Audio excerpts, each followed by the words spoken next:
I have found that when people's expectations match, meaning they have the same kinds of desires and the same level of either firmness or flexibility around that those relationships tend to be the most satisfying. So for people who want monogamy, if their partner also wants monogamy, that's much easier and more satisfying than if they want monogamy, but their partner wants multiple relationships. I'm not saying that can never work, but it's more of a challenge. And if that's the only place they're out of alignment around monogamy, then it's much easier. I'm Cindy Darnell. Welcome to The Erotic Philosopher, the podcast where we examine and explore sex and relationships through social, personal, cultural, scientific, political, and other lenses, and unpack and explore your erotic quandaries with the world's wisest erotic philosophers. Welcome back to Season 4 of The Erotic Philosopher, the podcast where we explore life, sex, and modern relationships with some of the world's wisest erotic philosophers. My name is Cindy Darnell.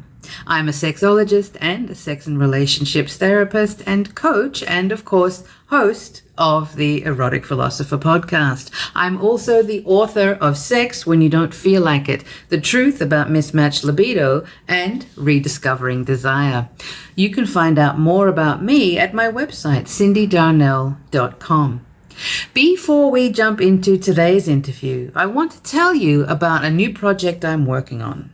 It's my online subscription community where you can learn more about the issues we tackle here on The Erotic Philosopher, be they relational, personal, emotional, sexual, and beyond. So many of us need support, help, and scaffolding, making sense of our complicated lives and relationships these days. So this new online community serves as a portal to learn more from me and from others as we dive into the issues most important to us in creating meaningful lives and fulfilling sex. You'll see more on my website, cindydarnell.com, under the Community tab.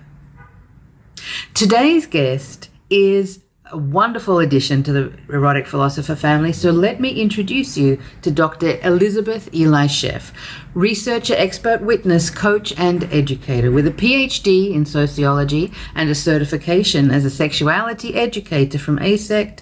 Dr. Eli specializes in gender and sexual minority families, consensual non-monogamies, and kink and BDSM. Sheff is the foremost academic expert on polyamorous families with children, and her 25-plus year Polyamory Family Study is the only longitudinal study of polyfamilies with children to date. Dr. Eli has served as faculty at 7 universities and currently chairs the CNM Legal Issues Team for the American Psychological Association Division 44 Committee on Consensual Non-Monogamy. Sheff has published 4 books and over 25 journal articles and chapters, and is currently editing a series of books on relationship and sexual diversity. Enjoy today's discussion with Dr. Eli Sheff. Dr. Elisabeth Sheff, it is an absolute pleasure to meet you, and welcome to the Erotic Philosopher. We had a little bit of back and forth of making the times work between our respective time zones. And so I really appreciate you taking time out of your schedule to be here with me today. Welcome. Thank you so much for having me. I'm thrilled to be here. So I've followed your work for some time, and we're going to spend today looking at some of the extraordinary research that you've done on different kinds of relationship structures, what creates satisfaction for people, how people connect, and also sort of the topics around the intersections of how different families are structured now in our contemporary age, and also how this affects and includes the little people in our lives, little children, teenagers, and then the young adults who we all connect with, not just as parents, but as aunts and uncles and siblings and so on. But before we get into that, Dr. Eli, What would you like folks to know about you aside from your professional pursuits? I guess that I have, for the last 25 years, tried so hard to be polyamorous myself and just can't. It just doesn't work for me. I find that I can be with other people who are polyamorous.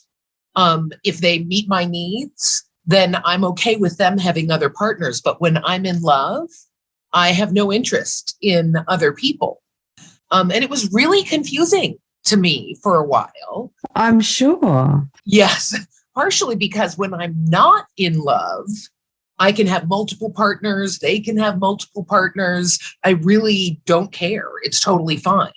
But as soon as that kind of flips for me, I am a romantic person and an allosexual, meaning I do fall in love and I have sexual desire. So when those two things coincide for me, I just have no interest in other people. And if my partner is too interested in other people that they don't meet my needs as a primary partner, then I can't do it. I'm fine with them going off, with other people as long as they meet my needs. Mm-hmm. But my last marriage, she just really fell for somebody else and was not interested in me anymore. She didn't act like it. She ignored me completely in favor of this other person. And that was just unsustainable for me. I tried very hard to kind of last and make it work. So I guess that comes down to, I very firmly believe that both multiplicity and singularity, or monogamy and non-monogamy, are orientations, personal, relational orientations that people can't change. Some people who are in the middle can kind of go either way. But for those of us kind of closer to the edges, I tell you, if I could have changed my orientation to be polyamorous, I would have done it. I wouldn't have tried so hard for 25 years and then finally very painfully decided I just can't do this.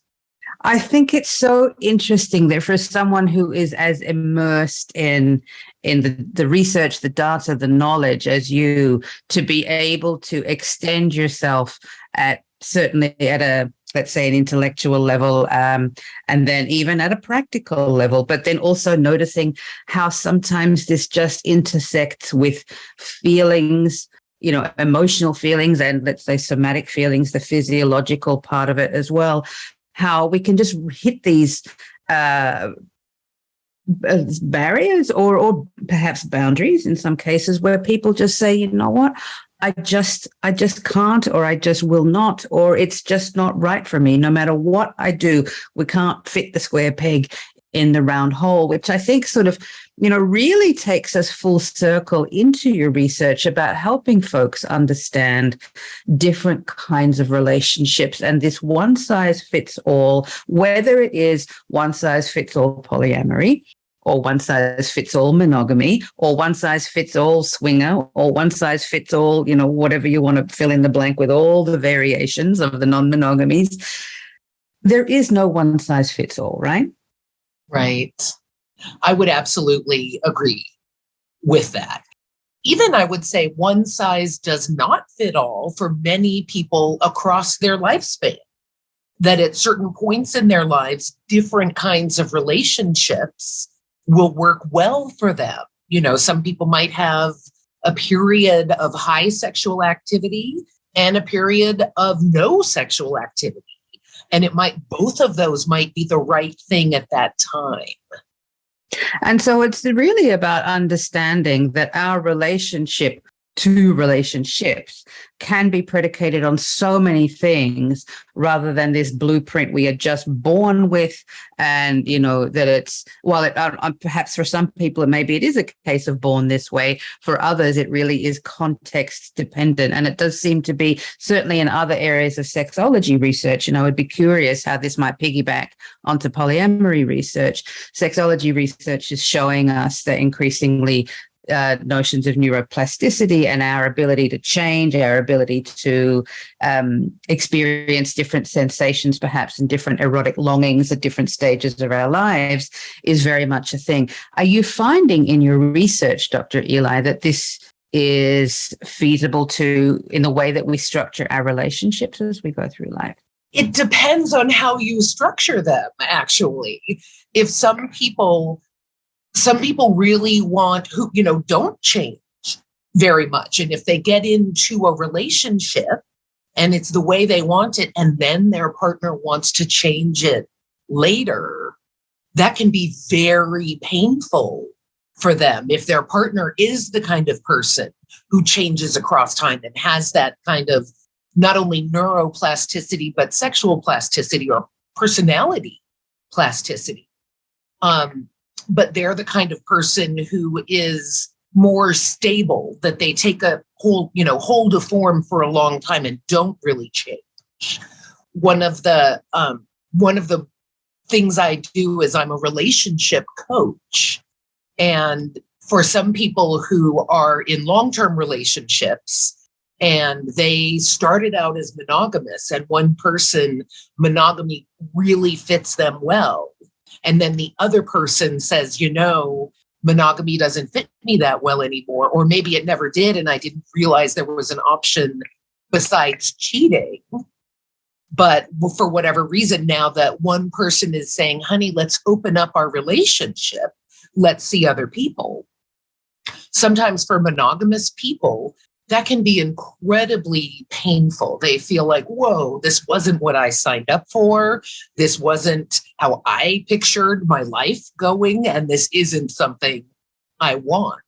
And in fact, that kind of spurred me into starting the research, because when a partner approached me and said, I really want to have an open relationship, turns out he didn't really want an open relationship. He wanted a harem of women focused on him. He just didn't want me to have an open relationship, which is another story completely, not actually polyamory. Yeah, really.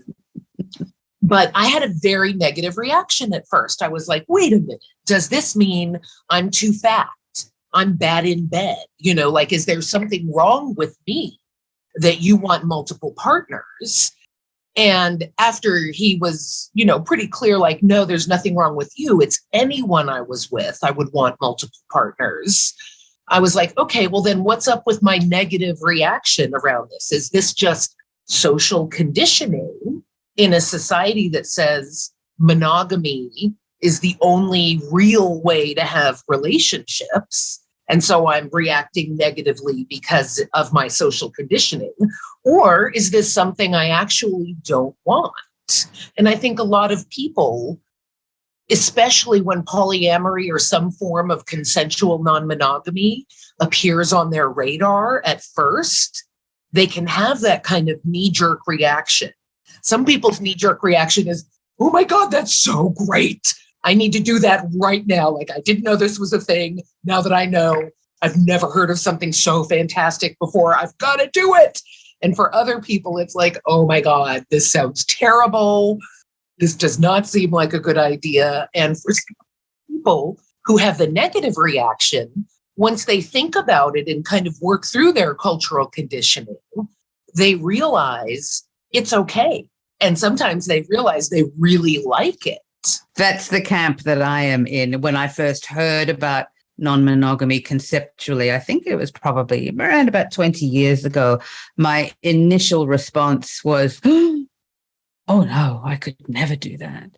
And now, in the way that I know myself and the development I've done on myself, and obviously also my professional learnings have contributed to, and the conversations with my clients over the years, I have realized that for me, I was definitely one of those ones who had been sort of corralled in by expectation and socialization. And then when I actually look back on all of my relationships, it was probably true that I was never, ever wired in a monogamous fashion, but I always felt like I just had to keep trying. I had to keep trying, even though it was always like Cinderella. I just couldn't quite get my foot into the shoe. I just was like, it doesn't fit for me, you know.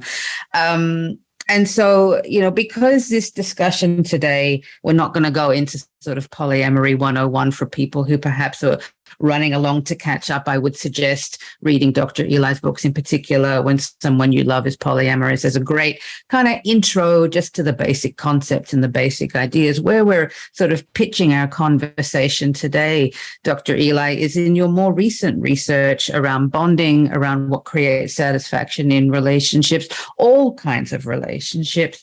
And then I'd like to sort of pivot into your research around different family structures, because I think that this is really crucial when it comes to people in different kinds of families, chosen families, biological families, families of origin, families where we discover that we have relatives in different parts of the world that we didn't even know about, which recently happened to me.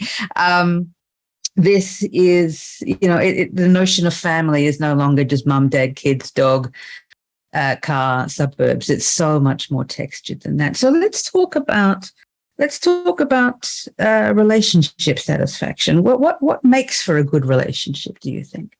Well, I have found, and research shows, that when people's expectations match, meaning they have the same kinds of desires and the same level of either firmness or flexibility around that, that those relationships tend to be the most satisfying.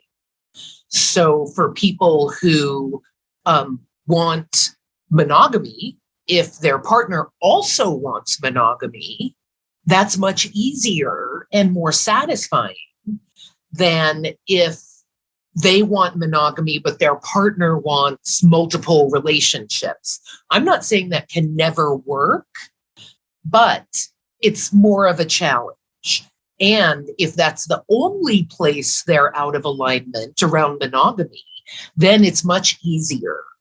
Let's say that they maybe disagree on monogamy, but they agree very much on sexuality and religion and whether or not to have children and how out to be about their relationship and whether or not they want to live together, or, you know, how much time they want to spend together, how much time they want to spend alone, whether, you know, how permeable their household is. If they are living together, are they comfortable with people coming over a lot, or do they want kind of a sanctuary at home where no one comes in, and if they socialize, they're going out to socialize? So if they're aligned on all these other things and they're only misaligned on monogamy, then that's much more workable than if they're misaligned on monogamy and sex and money and children and religion, and, you know, then that maybe look for a different partner. If you have that many serious misalignments, it's going to be very difficult for both people to be satisfied. Both of them are going to have to really stretch towards the other person. And even with that level of compromise, they may just not be able to sustain it.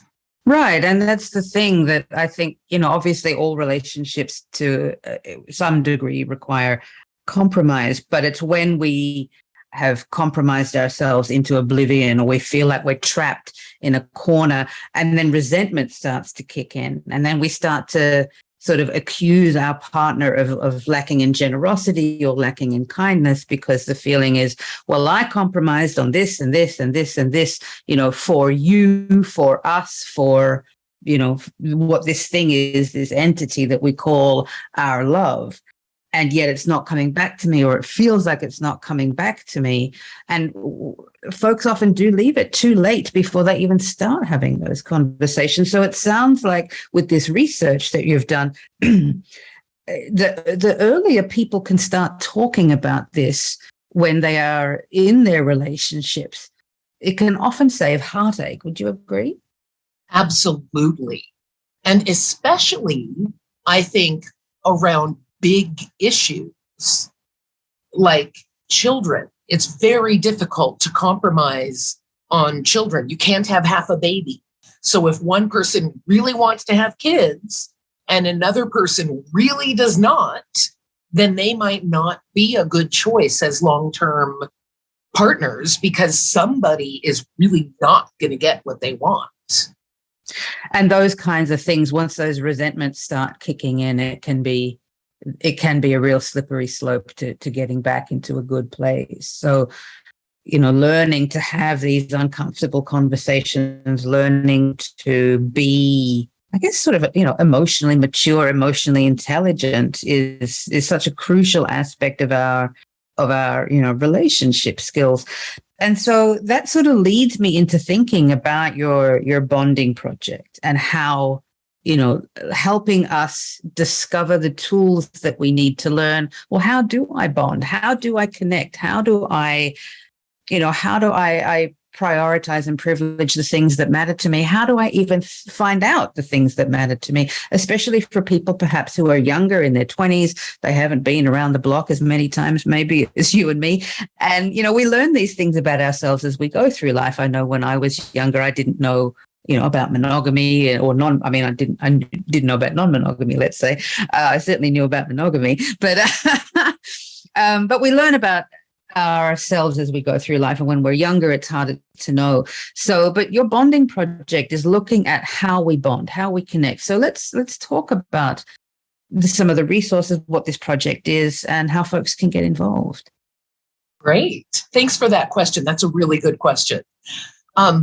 So I'm one of the 4 founders of the bonding project, and actually my colleague Jess Wise is the one that came up with the idea originally, because she has no desire for monogamy, but she bonds very deeply and she has long-term successful relationships and still wants to date other people, and found that while she was dating, she would hear over and over from people, oh, they don't really want a relationship, but, and then they would describe how they actually do want a relationship, that they want to be close to people. They want emotional intimacy, but not this kind of relationship escalator expectation that, oh, if we're together, that means we'll absolutely live together and that eventually we'll get married and we'll have babies and we'll, be exclusive and we'll only know that we're successful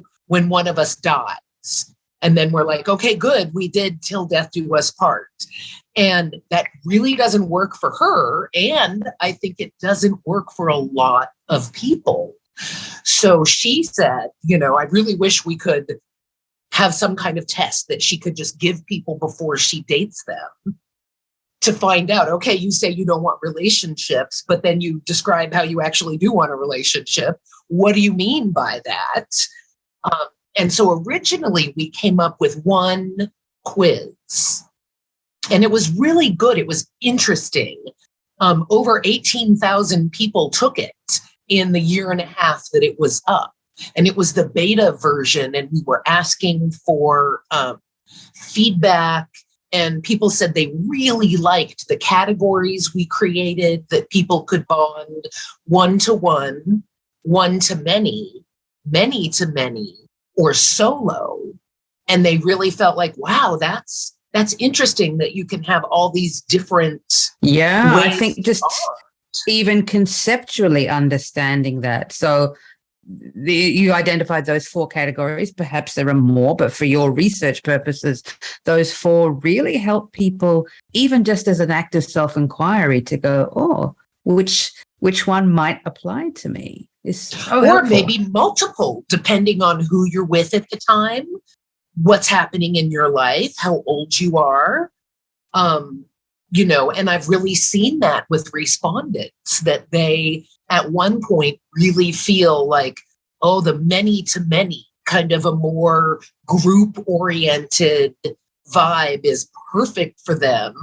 But then sometimes they get tired of that over time. And maybe, it's a lot of people's needs to juggle. So they transition to one to many or one to one, or even solo, feeling like either they don't want relationships or they don't want the kind of primary relationship where someone expects kind of a spouse-like person, even if they're dating other people. They don't want that kind of the expectation that comes with being a primary partner. So people definitely change over time. We have had some great responses and found that, ironically, especially among millennial women of that generation, they are really not seeking one-to-one. They're much more interested in either one-to-many or solo, and they don't. Do you have a sense of what's behind that? I could make a guess, but I'm curious what the research says. Well, actually, that's one of the things we're including in our next round of quizzes. We're kind of breaking them up and doing different things, but we're also including some qualitative questions that ask, what's up with this? One of the things I've heard in terms of feedback is that they have either watched their parents divorce and realize marriage didn't work, even though they tried really hard to make it work. It just didn't work. Or they've watched their parents stay together and be miserable with each other. And obviously, there are happy marriages. And even some millennials want marriage and are in happy marriages right now. But for a lot of people, that idea that they'll meet someone in their 20s or 30s and then only ever have sex with that person or have that person be important to them for the next 70 years feels unsustainable, feels unrealistic, that even if they are happily married, they still might want emotional and or romantic or sexual connections with other people. And the idea of promising this level of exclusivity till death do us part just seems totally unrealistic to them. And it just flies in the face of so much of, I guess, the way traditionally we had been taught that there was a gender divide, looking at it through a binary lens of men and women, and that men wanted to go out and sort of sow their wild oats and do all of this, and that women just wanted one man and was perfectly happy to be content and stay at home and do all of that stuff. And as we obviously now are doing this research and moving into an era where we're really starting to, slay some of these sacred cows, it's really becoming more apparent that this understanding we had, particularly of women, whether they're heterosexual or queer or lesbian, bisexual, across the spectrum, that we've completely misunderstood what women want from sex and relationships. And that as this newer generation, the millennial women, and then even the Zs are coming through talking about, we are, we want so much more from our relationships. And men are also finding that the roles they had been pigeonholed into around having to just be tough and stick their dicks into anything that moved is like that they don't necessarily want that either. So, these for Gen X and for boomers, this perhaps the last of these more traditional generations. I think it's going to change. Right? Absolutely. I think it has changed for Gen X even. That I'm a Gen Xer, and me and a lot of my peers are not looking for financial stability from a relationship. In fact, me and a lot of my peers, our mothers were among the first generation of single mothers. Not that, there's always been single mothers, but not in the large space they now take up in the culture. It started with Gen X. And a lot of our mothers said, never make yourself that vulnerable especially to a man, because it will put you in a position where you have to put up with shit that you do not want to put up with. So make sure you can, make your own money is a big thing. And I think economic changes are one of the reasons millennials and Gen Z are aware of how much fluidity there is, and open to that fluidity, almost forced into that fluidity, that really no one under 50 now expects to have one job their whole life. It just doesn't happen. You may have, you probably don't even have one job at a time. A lot of people have multiple jobs, and they're going in and out of multiple different jobs. So, and they move, one city this year and one city next year or 5 years from now.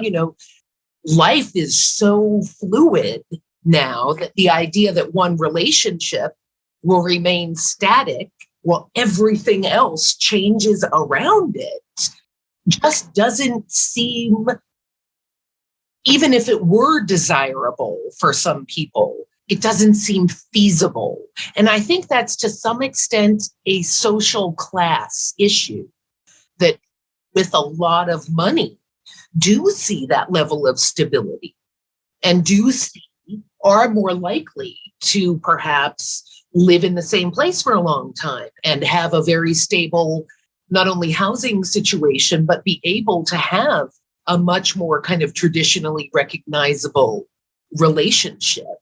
But when you are working multiple jobs and living with roommates as an adult, which many, many people in Gen X, millennials, Gen Z, a lot of us live with roommates. The idea of somehow having an exclusive relationship that stays the same all the time when everything else is in constant flux just seems unrealistic. Yeah, and it sounds like, there's, because of these social changes and economic changes and lifestyle changes, as you say, that, nobody has a job for life anymore, that this is really starting to flow into other aspects of our lives, our private relationships. Would you say, also based on your research, and I know, through an anthropological lens, there is certainly evidence to suggest that this window of marriage and monogamy in the way that we have lived it for the last couple of 100 years was really only for that time. Obviously, marriage has been around since forever, but it was never really based on romance in the way that it has been the last couple of 100 years, and also never really based on mum, dad, kids, house, dog, suburbs. It was always for economic reasons and this kind of thing. Absolutely. So this new shift about how we bond, especially with the younger generations, questioning gender, questioning orientation, questioning, maybe not questioning love. I still think love is pretty popular, but perhaps questioning romance and questioning, how we bond. What, but again, based on your research of those categories, those 4 categories, which seem to be the most common, which seem to be the most popular? And was it connected to orientation and gender, or was it pretty sort of spread out across the board? I would say that the one-to-many and solo seem to be really popular, that a lot of people are comfortable with one-to-one, at least on some extent, but the one-to-many seems much more feasible to them, that they can really love, maybe just like wholly love one person at a time, but then still dabble with other people is very appealing. Or maybe have 2 important partners and kind of bounce back and forth between the 2 of them, or have one nesting partner that they live with, and then other people that they date is also really appealing to a lot of people. Or this idea of solo partnering, where your relationship with yourself is the most important, and or a non-romantic relationship, perhaps, like a lot of single parents who are like, my kid or kids are the most important thing to me, and romantic relationships are going to have to fit in around the edges. Like, I will not date someone who wants me to send my kids away to boarding school or something. First of all, I can't afford boarding school. Hardly anybody can afford boarding school. And second of all, this relationship is much more disposable than the parent-child relationship. So a lot of people have in the solo category either don't want a primary partner or have a primary relationship that isn't a romantic pairing. And that, I think, is historically new. That you've brought up this kind of historical changes in families and things. Before there was takeout food and, Grubhub or people that you can pay to clean your house or ready-made clothing, when you had to do everything yourself, it really wasn't feasible to be alone as much, or to be a solo kind of independent player. Like you had to be, just for survival reasons, much more embedded in either your family of origin or a group of people, a religious group, for instance, or a marital relationship that was part of a larger family structure, like an extended family. But now that we can be so independent sometimes to a fault, Yes, I think that's true too, yeah. That the idea of being able to lead a solo life is very appealing to some people, because not only do you have the resources, other people that can make food, other people that can build your house, other people that can make your clothes, but it doesn't necessarily mean being alone. Like you can still have emotional intimacy. You can still have sexual intimacy. You can have, a rich and fulfilled life that you're not just sitting alone, huddled in a dark corner, like solo is very appealing to some. Absolutely. Yeah. And I think too, even the notion of, how we would historically describe a solo person as a single person, and then the pity often that would come with that, or the, again, depending on one's gender, perhaps pity or perhaps envy. But the implication was that to be single is in some way undesirable, because it implies there's something wrong with you, I guess, is the either you're malfunctioning undercurrent. Yeah, someone didn't want you, like you're bad, right. And no one wanted you. You're ugly, right. Or you're feeling somehow. But sometimes people want that level of independence, that level of freedom, especially when they can have it with connection. And that's the thing. So that notion of single, is not necessarily meaning bereft of intimacy, bereft of connection. And that because if we start privileging connections that are things other than romantic, that we don't necessarily have to, have our heart connections, our sexual connections, our intellectual connections, our spiritual connections, all in the same person, that these can be spread out across, a handful of people, or one or two, or however it rolls, that these kinds of relationships are just as valid and worthy as the more traditional models that perhaps we're moving away from, that perhaps in 100 years from now, people will look back at the 1950s and just giggle hysterically and dress up as 1950s families for Halloween, because it's just, ridiculous. And speaking of which, I'm curious too about how these new implications for as our lives are moving forward, with us, the Gen Xers in particular, and then the millennials and the Zs, what you think about how this might affect how we structure families, and certainly through a legal lens of what defines a family, through a legal lens perhaps even around immigration, that, again, traditionally for immigration purposes, folks would need to get married. They would have to show a shared bank account. They would have to do all of this stuff that increasingly just doesn't match how people live. Do you have, I know you're perhaps not a legal expert necessarily, but you might have some ideas about how this might play out legally around immigration for people in different kinds of family structures, different kinds of relational structures. Well, right now, especially, at least in the United States, our laws have not at all caught up with the way people are actually living.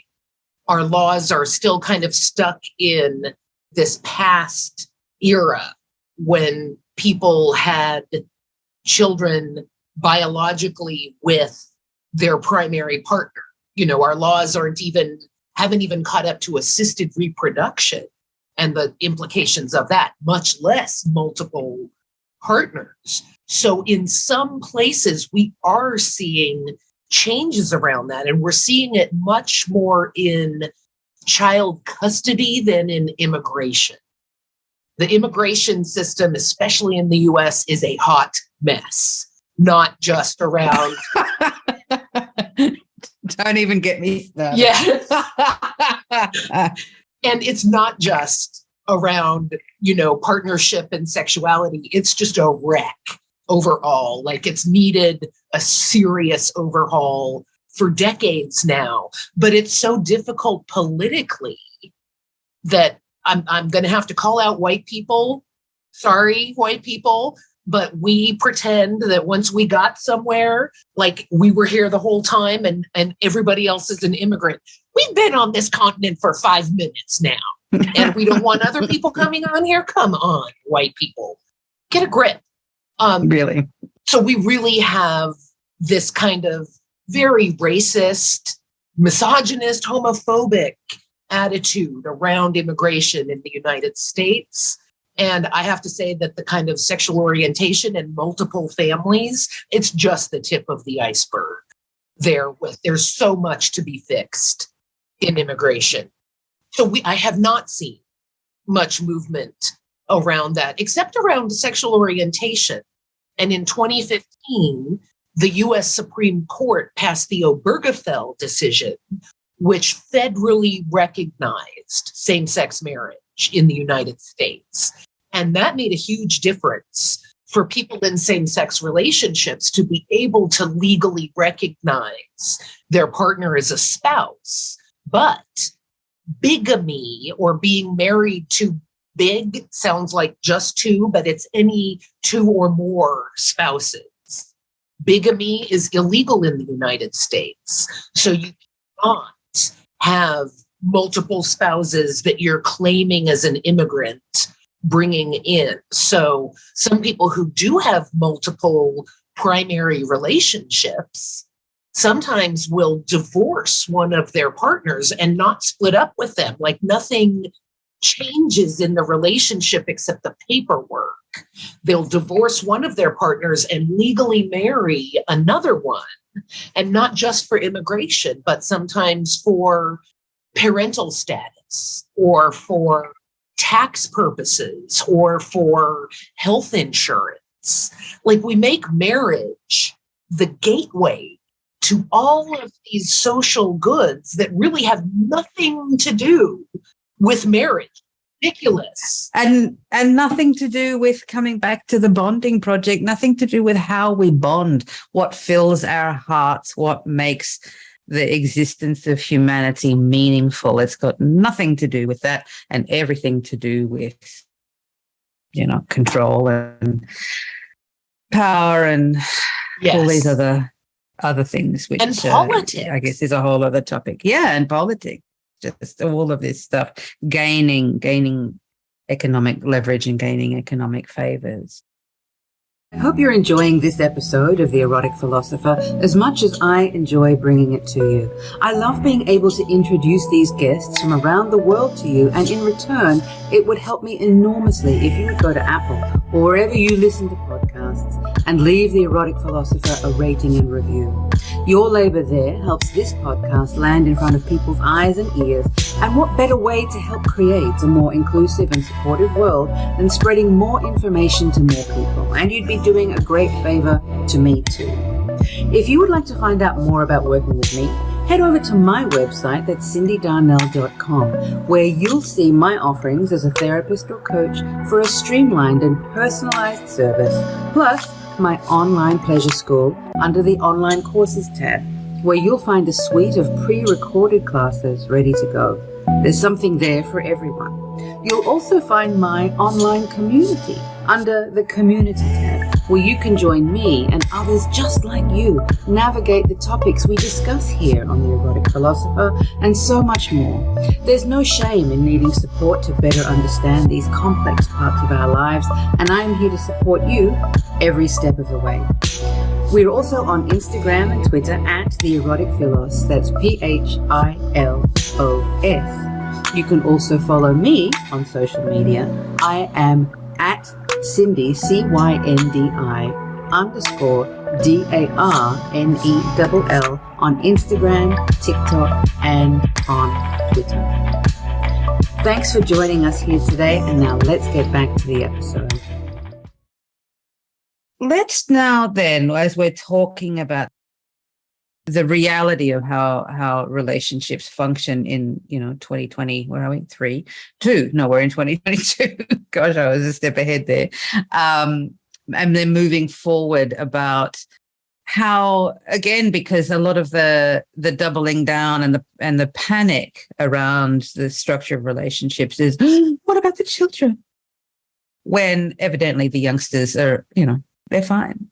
So what's your research been about the kids and the moral panic and how children do function in these new and interesting relationship structures that are not the leave it to beaver family, but something more, really more meaningful and based on how we love?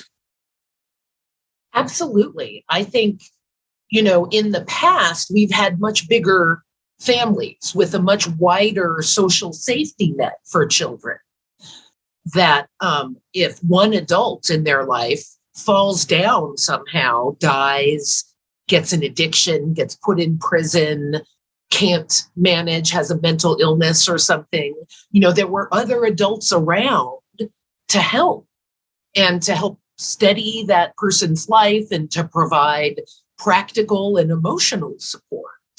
And this kind of isolating trend we have, again, especially in the United States, where the nuclear family of a mom, a dad, and the children they bore together, they made through sex, and no one else allowed within that, it's very fragile. It's very, wobbly. If one person falls down, then the whole structure is wobbling all over the place. And people find it's just exhausting. Even if you do have two parents living in a household, it can be exhausting trying to make the money and keep the house clean and take the kids to swim practice and school and help with the homework and get dinner made and figure out the doctor's appointments. And it's just, and then single parents have even more of that. So the kids within polyamorous families, and I need to stop briefly and say, the polyamorous families in my study that I started in 1996, and I've been following these same families now for 25 years. Oh, wow. That's amazing. Yeah, it's pretty cool. They were what we call early adopters, meaning they got interested in it early before it was as widely known as it is today. And they've stuck with it for 25 years. So they're the people who are most likely to be committed to it and happy with it. Like they're the people for whom it's working. Some people have dropped out of the study.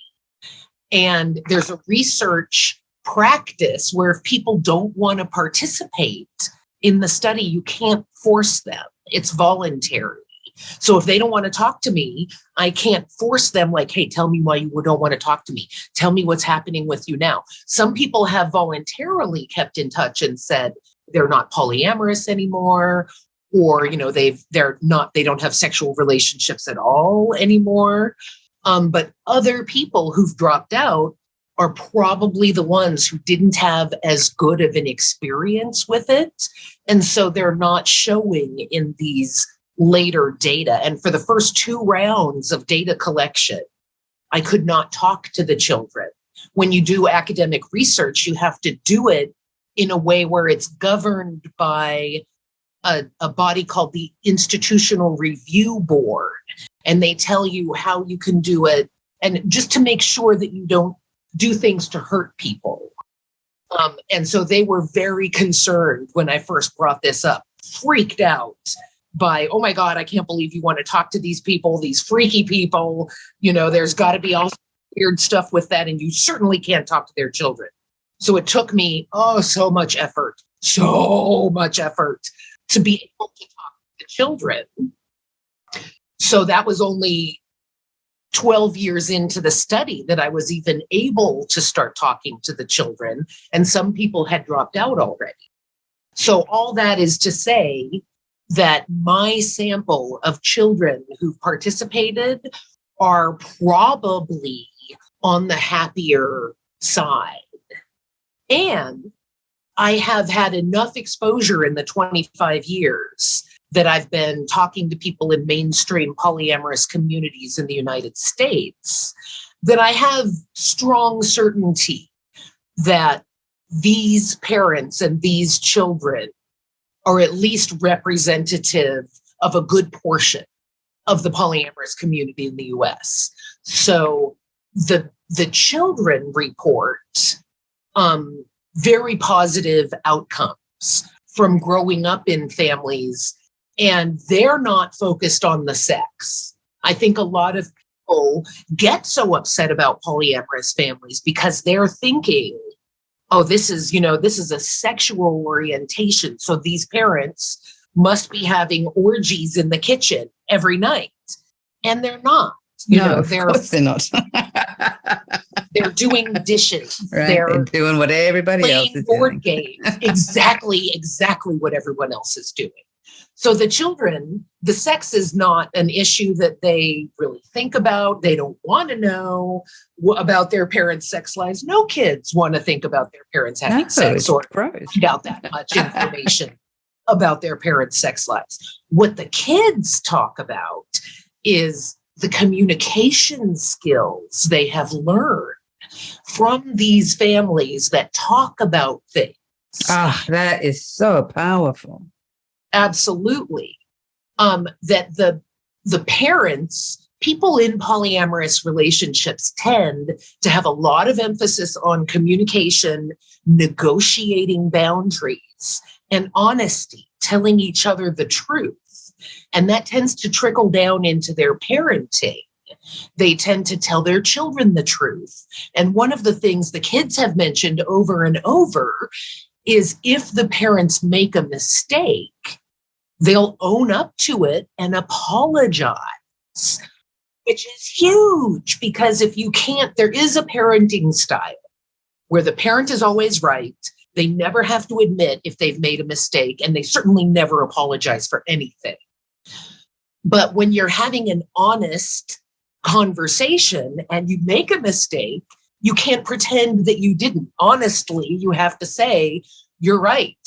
I overreacted to that, or I was unreasonable about that, or whatever, And so to have that modeled for them, that parents can own up to making mistakes, tell the truth to each other, to the children, apologize when they're wrong, ends up building this level of trust and emotional intimacy that the children feel like they can be honest with their parents. And that now I'm seeing these children, some of them I met when they were in preschool, and now they're graduating from college. They're having children of their own. Oh my goodness, I love that. And they maintain this level of closeness with their parents because their parents allow them to grow up and become adults in a way that if the parent is always right and they never have to say, I'm sorry, then you can't really have an adult relationship with your children. If you can't admit you're wrong to a 30-year-old, that 30-year-old is not going to tell you things about their life. And very few of the people in my sample are in their 30s. Most of them are in their late teens or early 20s. But some of the ones that were older when I met them, are just breaking into their 30s now. And that idea that they can have honest conversations, not only with their parents, but with their friends and with their own partners, and that sex is not that important. Sure, you can have sex or you can not have sex, but having sex with someone doesn't make it an important relationship, and not having sex with someone doesn't make it an unimportant relationship. So these kids raised in polyamorous families have this ability to, let's say they move to a new city or something. They have good, solid relationship skills where they can make friends, they can make connections. They know how to talk to people who are maybe different from them. They've had a wider range of role models, often a wider range of social experience, so they can enjoy people who are different from them. They can recreate a network of social intimacy that really sustains them as resilient people, resilient adults into their lives. Mm. And it's just, when we think about people across the board who did not get those relationship skills at home, which is really a lot of people did not learn how to have decent relationships, didn't learn how to do, how to apologize, how to be emotionally present, how to listen, how to, continue a conversation, how to share in ways that are really meaningful. When that is absent and people then struggle in their adult relationships to find out that this, again, according to your research, that these polyamorous families in your sample overwhelmingly showed and demonstrated to each other, and then the trickle-down effect into the parenting, into the children, that relationship skills and relationship structures are not predicated on morality, but they're predicated on ethics and integrity and availability, and that is accessible to all of us should we choose to move ourselves in that direction. And when these models that have been spoon-fed to us about this is what a moral family is and this is what an immoral family is based on, how many partners there are or how many parents there are or how often you're having sex. And then again, like you're saying, the implication that the parents are having orgies in the kitchen because there's 3 or 4 parents involved when actually they're sitting down talking about their feelings it's just completely the opposite of this, the panecdotes of what we think is happening in these outrageous polyamorous families. So I'm so thrilled to hear that you were able to get the research permission to pursue this, and good on you. I can only imagine how tough that would have been and how you would have had to really dig your heels in to insist that this research is valuable. And I think it perhaps a degree of clairvoyance on your part to say, trust me, in 25 years, this is going to be really valuable. Please let me do this. So as we start to wrap up our time together, Dr. Eli, I really could talk to you for, all day if that were the case. But what's next for you? Where are you casting your professional eye? How can people get involved in your research projects? Because listeners from this show are across the English-speaking world, across Europe, across Asia, across Australia, and the Americas, obviously, as well. What's next for you, and how can people offer their knowledge to you? Well, 2 big projects for me right now. The bonding project that we already talked about, we're working on revamping that quiz completely. Like, we started out with 1 quiz that kind of lumped sexuality and romantic, like all relationship, kind of intimate partner relationships together. And we got a lot of feedback that that's very distinct for some people, and there wasn't enough room for people to identify as aromantic or asexual. So we're breaking those out into smaller chunks, basically, that there's 1 quiz that looks at sex and 1 quiz that looks at romance, 1 quiz that looks at time, Money is a separate issue. Cohabitation is a separate issue. So ultimately, we hope to have enough of those quizzes that people can kind of get a global picture of their bonding and then be able to compare with other partners on all of these measures. Let's say there's a polycule of 5 people and they can all take the quizzes and then all compare and look at, okay, you 3 have the same ideas about money, but you 2 have a whole different thing going on. So maybe if you decide to blend finances, either don't do that or have someone, have something, be aware that money is going to be an issue, will fracture you into 3 versus 2. So be careful of that, or at least be aware of it before you buy property together. And then all of a sudden, one person is like, now I bought land on the moon and I can't pay the mortgage, So that kind of more quizzes and partner comparisons is what's up next for the bonding project. And then I'm starting another study with Dr. Amy Moores, who is a friend and colleague, and she and I are looking at children in multiple adult households and kind of comparing children born and raised in polyamorous households with children raised in blended families where some people have gotten a divorce or split up, at least if they were never married, and then remarried or repartnered. So there's multiple adults. And then children in multi-generational families. So these 3 kind of different types of families to look at how do multiple adults in the social environment while the child is growing up, how do they impact the children? And not so concerned with what is the sexuality of the adults, because, as I mentioned before, a lot of times the children aren't interacting with that. They're not engaged with that. They don't see it and they don't want to know about it.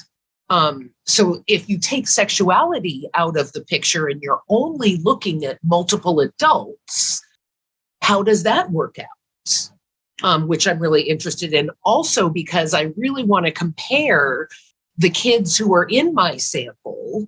You know how I was saying, like, I don't know if they're representative of polyamorous families as a whole because they're this kind of smaller slice, but compare them to other children raised in polyamorous families to see how closely my research matches the larger community.